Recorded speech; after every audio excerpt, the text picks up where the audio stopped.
Hello everyone, my name is Anmol Nidhi और हम आज बीए 4 सेमेस्टर के ऑब्जेक्टिव डिस्कस करेंगे। ठीक है, जैसे कि हमें पता है इस बार आपका जो पेपर होगा वो ऑब्जेक्टिव टाइप है। ठीक है, तो आपका जो आज का टॉपिक है वो है पारिस्थितिकी तथा विकास, जिसमें वैश्विक उष्णता एवं जलवायु परिवर्तन के बारे में हम पढ़ेंगे। ठीक है, global warming and climate change. ठीक है, चलिए पहला क्वेश्चन है आपका, जिसमें इकोलॉजी शब्द का प्रयोग सबसे पहले किसने किया था। ठीक है, इकोलॉजी को हिंदी में क्या बोलते हैं? पारिस्थितिकी। ठीक है, ठीक है, कई जगह पे आपको इकोलॉजी मिलेगा या कई जगह पे पारिस्थितिकी भी मिलेगा। ठीक है, तो इस वर्ड का सबसे पहले प्रयोग किसने किया था? अर्नेस्ट हैकेल ने किया था। ठीक है, ये एक जीव वैज्ञानिक थे। इन्होंने क्या बोला कि इकोलॉजी क्या है?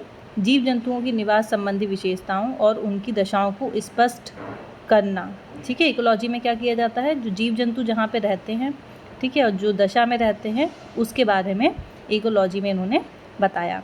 ठीक है, नेक्स्ट क्वेश्चन है, समाजशास्त्र के लखनऊ संप्रदाय के किस विचारक ने सोशल इकोलॉजी पुस्तक लिखी? ठीक है, यहाँ बोला है कि इकोलॉजी, पहला वाला जो आपका क्वेश्चन है उसमें है इकोलॉजी शब्द का प्रयोग किसने किया सबसे पहले। ठीक है, तो वो हो गया अर्नेस्ट हैकेल, जो कि एक जीव वैज्ञानिक थे। दूसरा क्वेश्चन है, लखनऊ संप्रदाय के किस विचारक ने सोशल इकोलॉजी पुस्तक लिखी? ठीक है, बुक पूछ रहा है, तो इसका आंसर आपका हो जाएगा राधा कमल मुखर्जी। ठीक है ना, आर के मुखर्जी भी इनको बोलते हैं। तो इन्होंने सबसे पहले सोशल इकोलॉजी पुस्तक लिखी, जो कि लखनऊ संप्रदाय से संबंधित थे। ठीक है, जब ये बर्गेस और मैकेंजी है ना और ऑगबर्न के संपर्क में आए, तब इन्होंने यह महसूस किया था कि पारिस्थितिकी की जो अवधारणा है उसमें संशोधन करके समाजशास्त्रीय अध्ययन को एक नई दिशा दी जा सकती है, और इसी आधार पर इन्होंने अपनी पुस्तक सोशल इकोलॉजी की रचना की थी। ठीक है, नेक्स्ट क्वेश्चन है आपका, 1925 में सर्वप्रथम सामाजिक पारिस्थितिकी, ठीक है, सामाजिक पारिस्थितिकी यानी कि सोशल इकोलॉजी अवधारणा का प्रयोग किसने किया था? 1925 में। ठीक है, इसमें 4 ऑप्शन दिए हुए हैं आपके, इसमें आपका आंसर हो जाएगा पार्क तथा बर्गेस।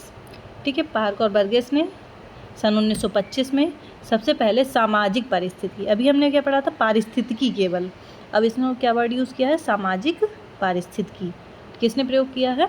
पार्क और बर्गेस ने। इनका क्या कहना था कि जो सामाजिक पारिस्थितिकी का मतलब क्या है? मानव तथा उसके पर्यावरण, यानी कि मानव जिस पर्यावरण में रह रहा है उसके बीच में संबंध को स्पष्ट करना। ठीक है, सामाजिक पारिस्थितिकी यानी कि समाज और पर्यावरण, यानी मानव और पर्यावरण के बीच संबंध। ठीक है, इसको अच्छे से आप लिख लेंगे, इनके बीच में ये क्या संबंध है, इसको सामाजिक पारिस्थितिकी में इन्होंने एक्सप्लेन किया। ठीक है, नेक्स्ट क्वेश्चन है, the politics of climate change पुस्तक के लेखक कौन? आपको 4 ऑप्शन दिए हुए हैं।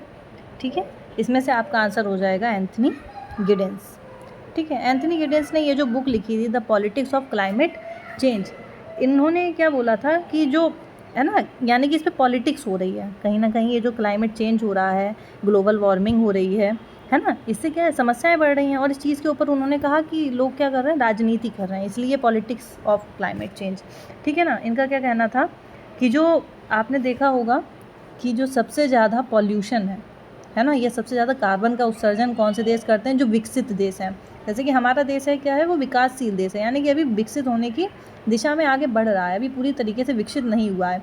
लेकिन जो बड़े बड़े देश हैं, है ना, अमेरिका वगैरह हैं, वो क्या है? विकसित देश हैं। तो जो 50% से ज़्यादा जो कार्बन उत्सर्जन करते हैं वो ये विकसित देश ही कर रहे हैं, है ना, और लेकिन जो समस्याएं पैदा हो रही हैं वो तो सबको झेलनी पड़ रही हैं। वो विकसित देश, विकासशील देश, अल्प विकसित देश, है ना, उन सभी को इन सब चीज़ों का शिकार होना पड़ रहा है। तो उनका कहना है ये जो विकसित देश वाले लोग हैं, यानी जो विकसित देश हैं, पॉल्यूशन वो कर रहे हैं, कार्बन का उत्सर्जन सबसे ज़्यादा वह कर रहे हैं। ठीक है, और लेकिन उन सबको झेलना सबको पड़ रहा है। तो उनका कहना था कि ये जो पुस्तक इन्होंने लिखी है एंथनी गिडेंस ने, the politics of climate change, इसमें इन्होंने वैश्विक उष्णता यानी कि ग्लोबल वार्मिंग के संकट में जो विकसित देश हैं वो जो व्यवहार कर रहे हैं उसकी आलोचना करी है। ठीक है ना, और अभी तक का जो वैश्विक उष्णता यानी कि उस पर ग्लोबल वार्मिंग और पर्यावरण प्रदूषण पर जो सबसे बड़ा सम्मेलन हुआ है वो कौन सा सम्मेलन है? वो भी हम देख लेते हैं, उसका क्या नाम है? पेरिस सम्मेलन। ठीक है ना। बहुत क्वेश्चन पूछता है ये भी, मैंने अभी यहीं बता दिया है, हो सकता है आगे आपको ऑब्जेक्टिव में भी ये क्वेश्चन मिलेगा। तो पेरिस सम्मेलन हुआ था, ये किससे संबंधित था? ग्लोबल वार्मिंग, ठीक है, ग्लोबल वार्मिंग और जो आपका पर्यावरण प्रदूषण है ना, पॉल्यूशन के ऊपर, उसके ऊपर है, जो कि पेरिस सम्मेलन हुआ था। कब हुआ था? सन 2015 में हुआ था, ठीक है। नेक्स्ट क्वेश्चन है, ओजोन परत के क्षरण के लिए, यानी कि ओजोन लेयर जो है वो डैमेज हो रही है ना। हमने सुना है कि ग्लोबल वार्मिंग इतनी हो रही है, यानी कि गर्मी इतनी बढ़ रही है ना, तो उससे क्या हो रहा है, और कुछ गैसेज ऐसी होती हैं जो उसको डैमेज कर देती हैं, जो ओजोन लेयर है हमारी, ठीक है। तो ओजोन परत के क्षरण के लिए निम्नलिखित में से कौन सी गैस उत्तरदायी है ना। Which of the following gas is responsible for the damage of the ozone layer, है ना। इसको आ लिख लेंगे, ए है, इसका हो जाएगा आपको क्लोरोफ्लोरोकार्बन, ठीक है। CFC का मतलब है क्लोरो फ्लोरो, ठीक है, फ्लोरोकार्बन, ठीक है ना। कहाँ से निकलती है? हमको पता है कि जो AC हो गए, फ्रिज हो गए, है ना, कारों में से जो AC वो सब निकलती है, गैसेस निकलती हैं, वो ये जो क्लोरोफ्लोरोकार्बन है यही निकलती है, जो कि ओजोन लेयर के डैमेज के लिए सबसे ज़्यादा रिस्पॉन्सिबल है, ठीक है।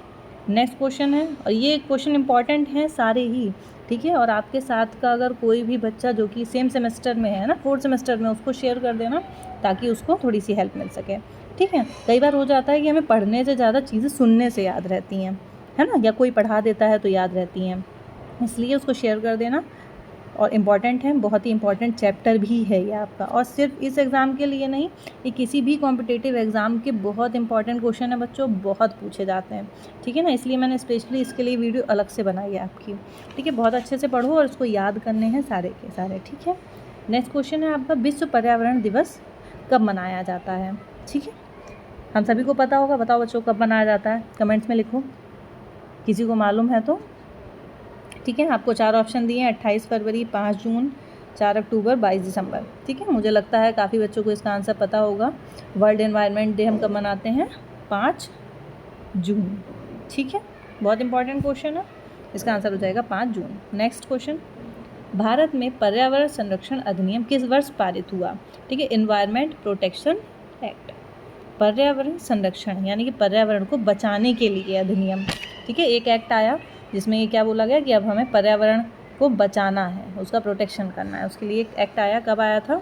1986 में, ठीक है। बहुत पूछा जाता है, पर्यावरण संरक्षण अधिनियम किस वर्ष पारित हुआ? 1986, 1986, ठीक है। नेक्स्ट, ये भी बहुत इंपॉर्टेंट है बच्चों, बहुत पूछते हैं, विश्व ओजोन दिवस, वर्ल्ड ओजोन डे कब सेलिब्रेट करते हैं, ठीक है। बताओ, ये भी हो सकता है कुछ बच्चों को मालूम होगा, 100% मुझे लगता है कि कुछ बच्चों को ये क्वेश्चन का आंसर आता होगा, ठीक है बच्चों। कब होता है? World ozone day. Ozone layer जो है वो आपकी क्या हो रही है? क्षतिग्रस्त हो रही है ना, उसको बचाने के लिए, ठीक है, उसको बचाने के लिए, उसके लिए जागरूक करने के लिए एक दिन बनाया है, ठीक है। वर्ल्ड ओजोन डे जिस दिन सेलिब्रेट करते हैं, ये आपका होता है 16 सितंबर, ठीक है। 16 सितंबर को हम मनाते हैं world ozone day, okay. Next, वायुमंडल में जो गैसें पृथ्वी पर संतुलित तापक्रम बनाए रखती हैं उनके प्रभाव को कहा जाता है, बताओ। जैसे कि हम लोग को पता है, ठीक है बच्चों, आपका क्वेश्चन पूछा गया है कि वायुमंडल में जो गैसें पृथ्वी पर संतुलित तापक्रम बनाए रखती हैं उनके उस प्रभाव को हम क्या कहते हैं, ठीक है। इसका आंसर पहले बताते हैं, फिर उसको बताते हैं कि आखिर वो होता क्या है।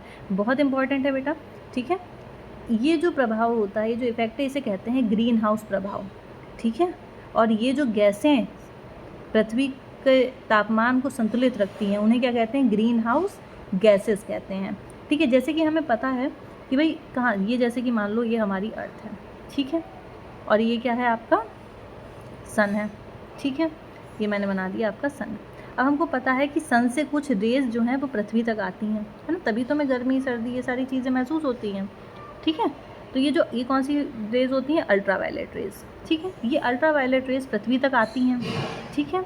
दिन भर ये पृथ्वी पर आती हैं और रात में जब सूरज क्या होता है पृथ्वी से दूसरी साइड चला जाता है, मतलब किसी दूसरे देश की साइड चला जाता है, तो ये कुछ गर्मी बाहर की तरफ फेंकती हैं, है ना, कुछ अवशोषित कर लेती है पृथ्वी थोड़ी हीट और थोड़ी बाहर अंतरिक्ष में पुनः परावर्तित कर देती है। ठीक है ना, यही तो होता है। अब क्या होता है, जो हमारी पृथ्वी है इसके बाहर कुछ गैसेस एक घेरे जैसा बना लेती हैं ऐसा।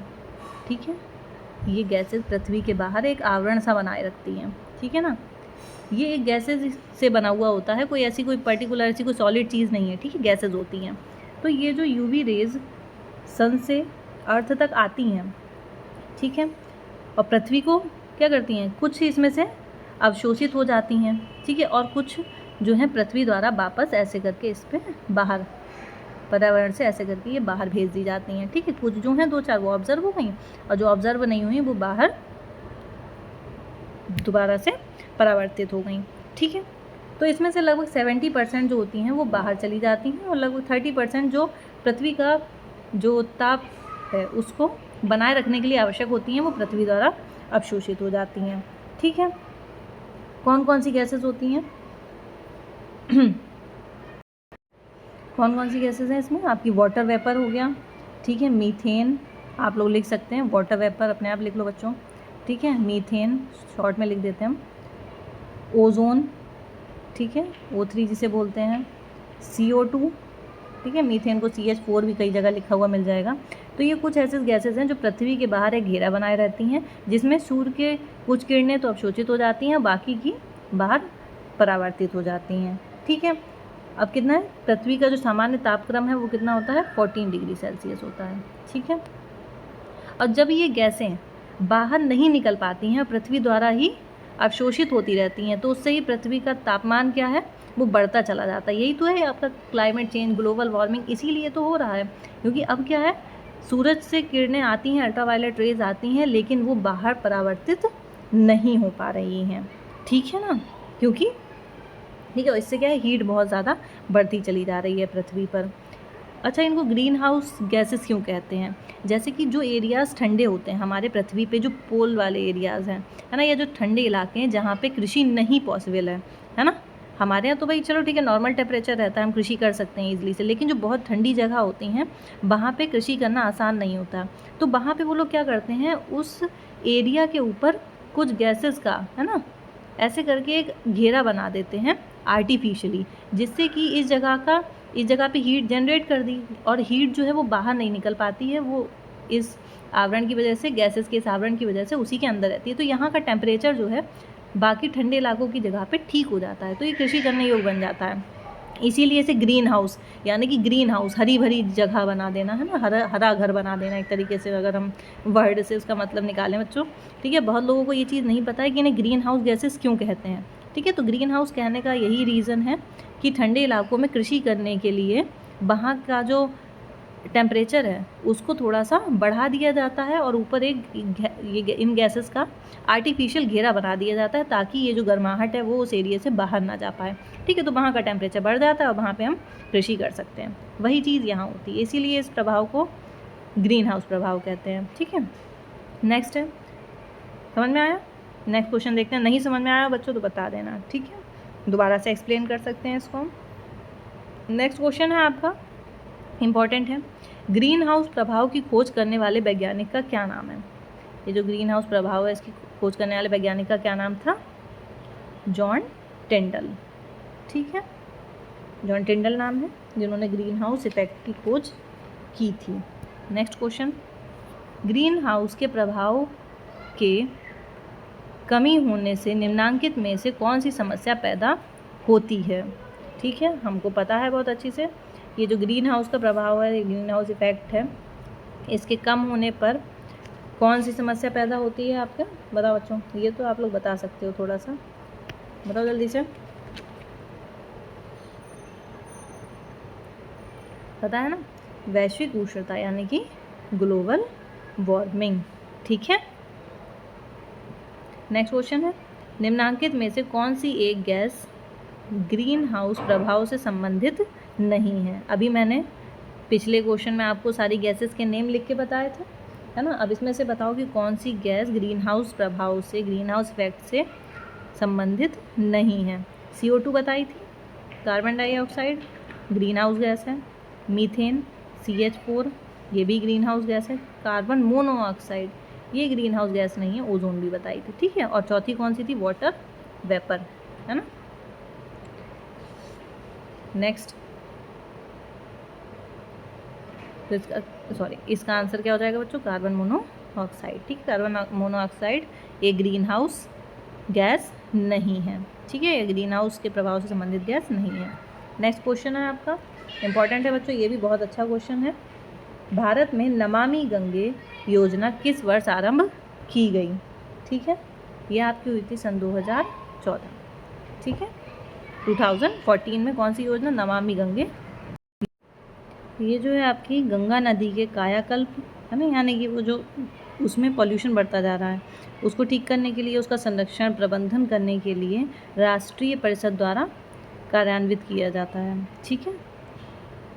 नेक्स्ट है आपका नेक्स्ट क्वेश्चन है वैश्विक उष्णता, है ना, यानी कि ग्लोबल वार्मिंग तथा पर्यावरण प्रदूषण, इन्वायरमेंट पॉल्यूशन पर 2015 में होने वाला सबसे बड़ा सम्मेलन कहाँ हुआ? ये मैंने क्वेश्चन ध्यान होगा अभी बिल्कुल स्टार्टिंग में जो क्वेश्चन बताया था उसमें ये आंसर बताया था कि सन 2015 में जो ग्लोबल वार्मिंग और इन्वायरमेंट पॉल्यूशन है, पर्यावरण प्रदूषण पर होने वाला सबसे बड़ा सम्मेलन वो कहाँ हुआ था? पेरिस में, ठीक है। इंपॉर्टेंट क्वेश्चन है आपका, खूब पूछा जाता है ये। नेक्स्ट है पर्यावरण प्रदूषण एवं वैश्विक उष्णता के लिए कौन सा देश सबसे अधिक उत्तरदायी है? ठीक है, ऑलमोस्ट मोस्ट रिस्पॉन्सिबल कंट्री, सबसे ज़्यादा, या किस टाइप की कंट्रीज? विकसित देश, विकासशील या अल्प विकसित या खाड़ी देश? विकसित देश यानी कि जो विकसित हो चुके हैं, ऑलरेडी डेवलप कंट्रीज़ हैं ना, जो बड़ी बड़ी कंट्रीज़ हैं, अमेरिका और ये सारी, ठीक है। विकासशील यानी जैसे कि हमारा देश भारत जो अभी विकसित हो रहा है। अल्प विकसित जो बहुत कम डेवलप हैं, ठीक है, जो अफ्रीका के देश वगैरह, नहीं, हाँ उनको कह सकते हैं अल्प विकसित, अफ्रीका के जो देश हैं। और खाड़ी देश जो हमारी गल्फ कंट्रीज़ हैं, ठीक है, वो सारे हो जाएंगे। तो इस तरीके से उन्होंने पूछा है कि सबसे ज़्यादा ग्लोबल वार्मिंग के लिए, एनवायरनमेंट पोल्यूशन के लिए कौन से देश सबसे ज़्यादा उत्तरदायी हैं? हम लोगों को पता है, बताओ बच्चों आंसर, ठीक है। अपने आप भी थोड़ा सा दिमाग लगाया करो, क्या क्वेश्चन पूछा जा रहा है उसके हिसाब से आंसर दिया करो। कमेंट्स में बताओ क्या होगा आंसर, ठीक है।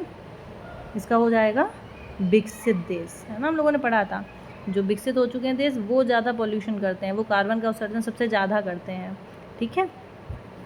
नेक्स्ट, निम्नलिखित में से कौन एक ऊर्जा के नए स्रोत का उदाहरण है? ठीक है, न्यू सोर्स ऑफ एनर्जी, बताओ बच्चों क्या होगा? न्यू सोर्स ऑफ एनर्जी, हम अब जो एनर्जी बन रही है वो किस चीज़ से ज़्यादातर बन रही है, किस चीज़ का ज़्यादा यूज़ किया जा रहा है, ठीक है, या उस चीज़ का यूज़ करने के लिए ज़्यादा जोर दिया जा रहा है? कोयले पे, जैसे कि पहले जो ट्रेन चलती थी वो कोयले से चलती थी, अब नहीं चलती है ना, तो कोयले का तो बहुत ज़्यादा यूज़ हम कर नहीं रहे हैं, उससे पॉल्यूशन बहुत होता है, इसलिए स्टीम एनर्जी का भी नहीं, क्योंकि उसमें वो भी नहीं यूज़ करते हैं। एटॉमिक एनर्जी डेंजर ज़्यादा होती है, ठीक है, खर्चा वगैरह ज़्यादा होता है। तो हम सबसे ज़्यादा जो ऊर्जा का स्रोत यूज़ कर रहे हैं वो है आपका सौर ऊर्जा, सोलर एनर्जी। देखा ना, सोलर पैनल लग रहे हैं जगह जगह पे, उससे बिजली बनाई जा रही है ना, उससे एनर्जी जनरेट करी जा रही है। तो सबसे ज़्यादा यूज़ किसका हो रहा है, या नया स्रोत क्या है ऊर्जा का? वो है आपका सोलर एनर्जी, है ना। अब इसी को यूज़ करने पे ज़्यादा जोर दिया जा रहा है, ठीक है, क्योंकि ये जो है ये एक बार यूज़ करने के बाद में कोयला हुआ, है ना, ये हम एक बार यूज़ करने के बाद में बेकार है, पॉल्यूशन भी कर रहा है, हम दोबारा यूज़ भी नहीं कर सकते हैं, है ना। तो इसलिए जो नया ऊर्जा का स्रोत है वो सबसे ज़्यादा कौन है? सोलर एनर्जी आपका, ठीक है। नेक्स्ट क्वेश्चन, भारत में केंद्रीय प्रदूषण नियंत्रण बोर्ड की स्थापना किस वर्ष हुई? ठीक है, केंद्रीय प्रदूषण नियंत्रण board, central pollution control board, pollution को कंट्रोल करने के लिए एक बोर्ड बनाया गया, ठीक है ना, उसकी स्थापना कब हुई आपकी? 1974 में, ठीक है। केंद्रीय प्रदूषण नियंत्रण बोर्ड की स्थापना कब हुई? 1974। बच्चों बहुत ही इंपॉर्टेंट क्वेश्चंस हैं, ठीक है। सब्सक्राइब कर लो ताकि कोई भी अगर न्यू वीडियो आती है बाई चांस हम ना शेयर कर पाएँ, ठीक है, या तुम ना देख पाओ उसको, तो तुमको अपने आप शो हो जाएगी, ठीक है। और बाकी जो भी तुम्हारे साथ में कोई हो तो उसको शेयर कर देना, ठीक है। जो मान लो कोई ग्रुप में नहीं ऐड है है ना, या कोई साथ में इस कॉलेज में नहीं है, दूसरे कॉलेज में है, उसको भी शेयर कर सकते हो, उसकी भी हेल्प हो जाएगी। ठीक है, बहुत अच्छे से तैयार करो, सारी इंपॉर्टेंट क्वेश्चंस हैं। ठीक है, थैंक यू।